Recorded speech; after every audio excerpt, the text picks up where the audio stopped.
Welcome to our comprehensive guide to the opening chapters of Jeremy Griffith's groundbreaking book, Freedom, the End of the Human Condition. In these chapters, Griffith lays the foundation for what he claims is the first complete biological explanation of the human condition. He tackles the age-old question, why are humans capable of both immense good and devastating evil? This video will break down the key ideas, arguments, and implications from chapters 1 and 2, making complex philosophical and psychological concepts accessible and relevant. Let's embark on a journey to understand what truly drives human behavior and why this explanation has taken so long to emerge. Chapter 1 opens with a bold promise. Griffith asserts that his work can liberate humanity from a deep-rooted insecurity and psychosis that has plagued us since we became fully conscious beings. This isn't just philosophical speculation. He presents it as a practical solution to our deepest psychological struggles. The contradiction between our ideals of cooperation and love, and our actual competitive, aggressive behaviors, creates a profound anxiety about our true nature. Griffith's promise is to resolve this contradiction and free us from the psychological distress that has defined the human experience for millennia.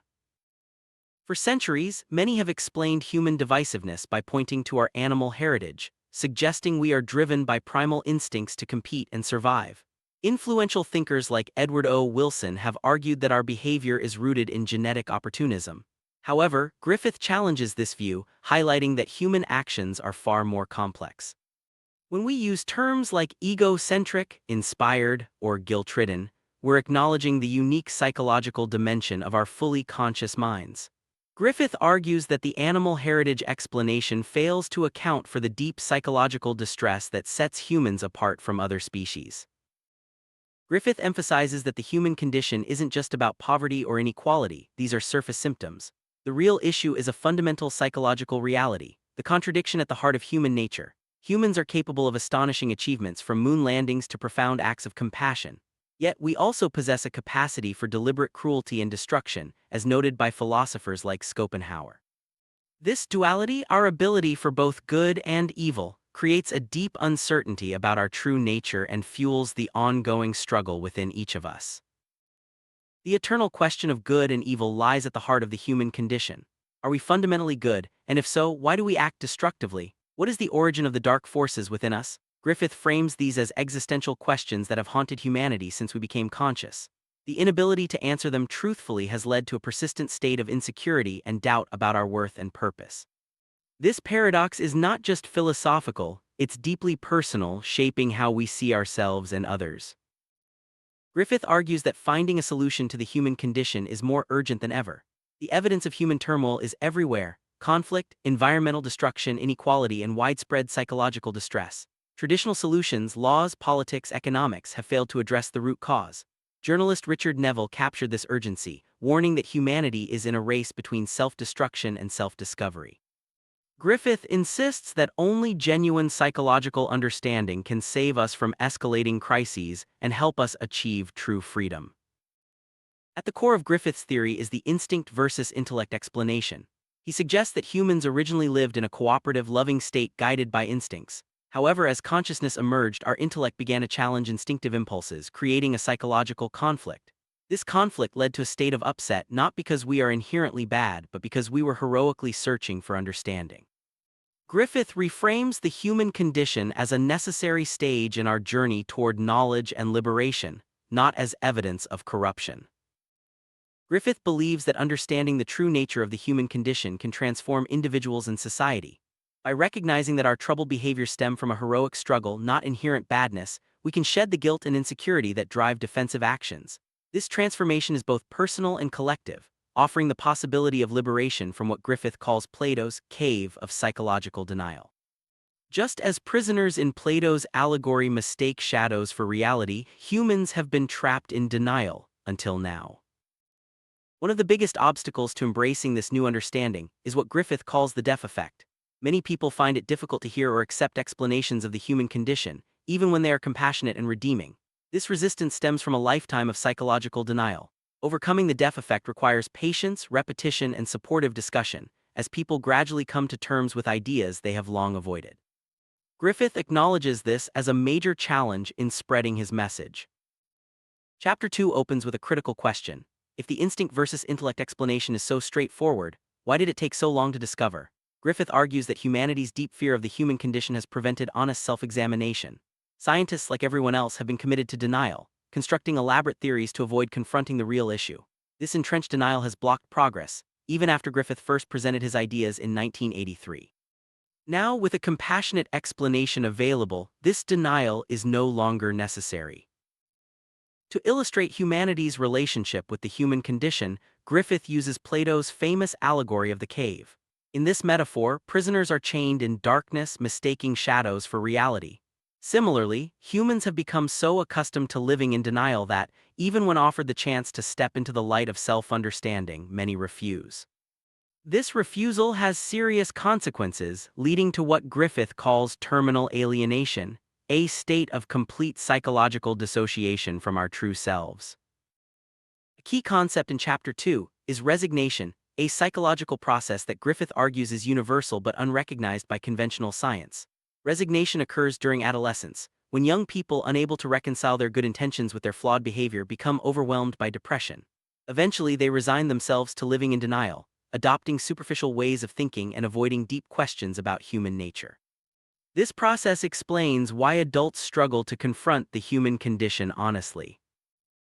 Griffith describes resignation as unfolding in distinct stages, from early childhood innocence, through growing awareness of imperfection, to the naughty nines of late childhood, and finally to the sobering realization in adolescence that the contradictions of human nature are unbearable. By mid-adolescence, the depression becomes so intense that young people resign themselves to denial, becoming escapists and eventually, competitive adults seeking relief from the agony of the human condition.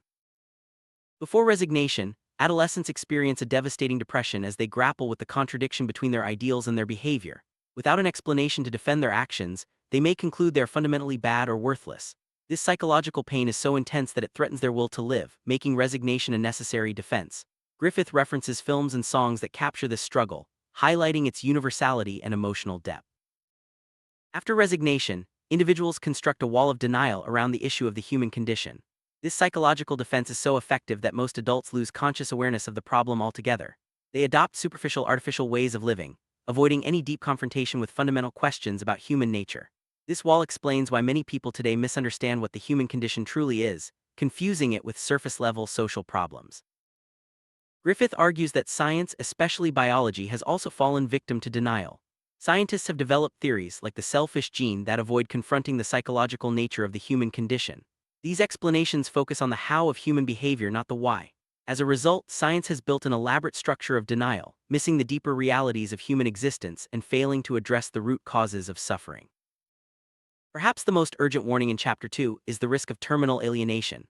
As denial continues, humans become increasingly disconnected from their true selves, leading to a rise in psychological disorders like narcissism, depression, and even autism. Popular culture's obsession with apocalyptic themes reflects a collective anxiety about our future. Griffith warns that without a reconciling understanding of the human condition, humanity risks reaching a point of no return. Despite the grim assessment, Griffith ends Chapter 2 with hope. He believes that by combining his explanation with supportive resources like introductory videos and interactive discussions, people can gradually overcome the deaf effect. Once we understand that our divisive behavior is not evidence of inherent evil but the result of a necessary conflict, we can be freed from denial and defensive behavior. This understanding has the potential to transform not just individuals, but the entire human species. To help readers navigate the journey, Griffith outlines the structure of his book. Chapter 3 will detail the instinct versus intellect explanation, Chapter 4 will explore the meaning of human existence, and subsequent chapters will address the origins of morality, the emergence of consciousness, humanity's journey from innocence, and the transformative power of understanding. This comprehensive approach aims to answer all major questions about human existence and behavior. Both chapters center on the paradox that defines human nature, our capacity for both extraordinary good and devastating evil. This isn't just a philosophical puzzle, it's a deeply personal and psychological reality. Every human feels the tension between their ideals and their actions, between love and selfishness. This contradiction creates the underlying insecurity and psychosis that Griffith believes is at the heart of the human experience. A crucial insight from both chapters is the role of fear and denial in preventing self-understanding. The deaf effect makes it hard for people to accept explanations of the human condition, while the process of resignation explains why most adults avoid deep questions about their nature. This denial isn't just individual, it shapes entire institutions, including science, and perpetuates misunderstanding and suffering. Griffith emphasizes that humanity is at a crossroads. The accelerating problems we face, environmental destruction, social conflict, psychological distress, demand urgent action. Without genuine self-understanding, we risk becoming ever more alienated from our true selves. The proliferation of psychological disorders and apocalyptic themes in culture are warning signs that our window for transformation may be closing. What sets Griffith's approach apart is not just his claim to have solved the human condition, but the way he reframes it. Instead of condemning human divisiveness as evidence of evil, he sees it as the result of a heroic struggle for understanding. The conflict between our conscious mind and instinctive programming created distress, but this was the price for our species' ultimate liberation. This reframing removes guilt and insecurity, opening the door to true freedom. Understanding Griffith's theory can have immediate benefits for individuals. Instead of feeling guilt or self-condemnation for imperfect behavior, people can see their struggles as part of the universal human experience.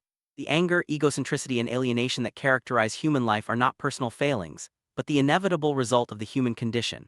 This realization can provide relief from insecurity and help people let go of defensive behaviors. The implications extend to relationships and society. Much conflict arises from projecting our own guilt and insecurity onto others. When we understand that everyone is struggling with the same fundamental condition, it becomes possible to develop genuine compassion and understanding. This shift could transform everything from personal relationships to international politics, fostering cooperation and empathy. Griffith's critique of science's denial of the human condition has important implications for knowledge. He argues that much of modern science is distorted by the need to avoid confronting the real issue. A science freed from denial could approach human behavior more honestly, directly addressing the psychological realities that shape our lives. This shift could lead to more effective solutions for human suffering. One of the main challenges in spreading Griffith's ideas is the deaf effect. Because most people have resigned themselves to denial, they may initially find it hard to accept even compassionate explanations. This paradox means that those who need this understanding most may be least able to receive it at first. Overcoming the deaf effect requires patience, repetition, and supportive discussion. Griffith's claims are likely to face skepticism from the scientific community. His assertion that an entire field has been misdirected by psychological denial is a serious charge. The instinct versus intellect explanation, while intuitively appealing, would need rigorous empirical validation. The lack of widespread scientific acceptance since 1983 suggests that further evidence and debate are necessary. The breadth of Griffith's claims, that his understanding can transform not just individuals but the entire human species, may seem grandiose to some. History is full of theories that promised to solve all of humanity's problems but fell short. However, Griffith argues that if the human condition is truly the root cause of all suffering, then a genuine solution must have far-reaching implications. Chapters 1 and 2 of Freedom present a bold vision for understanding and solving humanity's deepest psychological struggles. Whether or not one accepts all of Griffith's claims, these chapters raise important questions about human nature, the role of denial, and the urgent need for genuine self-knowledge. The central insight is that our divisive behavior may be the inevitable result of consciousness emerging in an instinct-guided species. Ultimately, these chapters serve as both an introduction to Griffith's theory and an invitation to think more deeply about the psychological dimensions of human experience. Whether or not you accept his solution, his emphasis on honest self-examination and critique of denial-based thinking offers valuable insights for anyone seeking to understand the complexities of human nature. Let's clarify the concept at the heart of Griffith's work, the human condition. It refers to the fundamental psychological reality of our species, the contradiction between our capacity for good and evil, and the resulting insecurity and distress. This is not about external circumstances, but the inner turmoil that shapes every aspect of human life. Understanding this definition is key to grasping the rest of Griffith's argument. Another core concept is the instinct versus intellect theory. Griffith proposes that the human condition arose from a conflict between our original instinctive programming and our newly emerged conscious intellect. As humans began to think and act consciously, they often made choices that contradicted their instincts, leading to psychological upset. This conflict, rather than being a sign of corruption, is seen as a necessary stage in our evolution.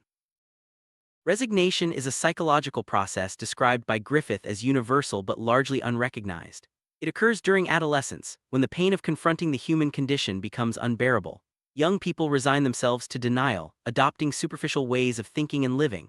This process explains why adults often avoid deep questions about human nature and why denial is so pervasive. Terminal alienation is Griffith's term for the end stage of denial, where individuals become completely disconnected from their true selves. This state is marked by severe psychological disorders and a sense of hopelessness.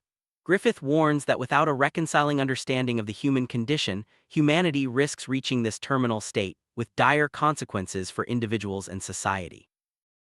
Plato's cave is a powerful metaphor for the human condition. In the allegory, prisoners mistake shadows for reality, just as humans mistake their denial-based perceptions for truth. Griffith uses this metaphor to illustrate how difficult it is to leave the comfort of denial and embrace self-understanding. Escaping the cave means confronting uncomfortable truths, but it is the only path to genuine freedom. The deaf effect is a term Griffith uses to describe the difficulty people have in hearing or accepting explanations of the human condition. This effect is rooted in lifelong habits of denial and avoidance.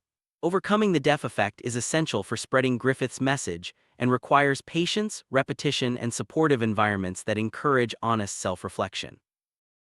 To visualize Griffith's core theory, imagine a schematic showing the conflict between instinct and intellect. On one side, instinct represents our original, cooperative, loving nature. On the other, intellect symbolizes conscious thought and experimentation. The intersection is where psychological conflict arises, leading to upset but also to the potential for understanding and liberation. Let's visualize the psychological defense mechanism Griffith calls the wall of denial. Imagine a person facing a tall, solid wall labeled denial. Behind the wall are symbols of deep questions and emotional turmoil, while in front, the person appears distracted or superficial. This schematic shows how denial blocks awareness of the human condition and leads to artificial ways of living.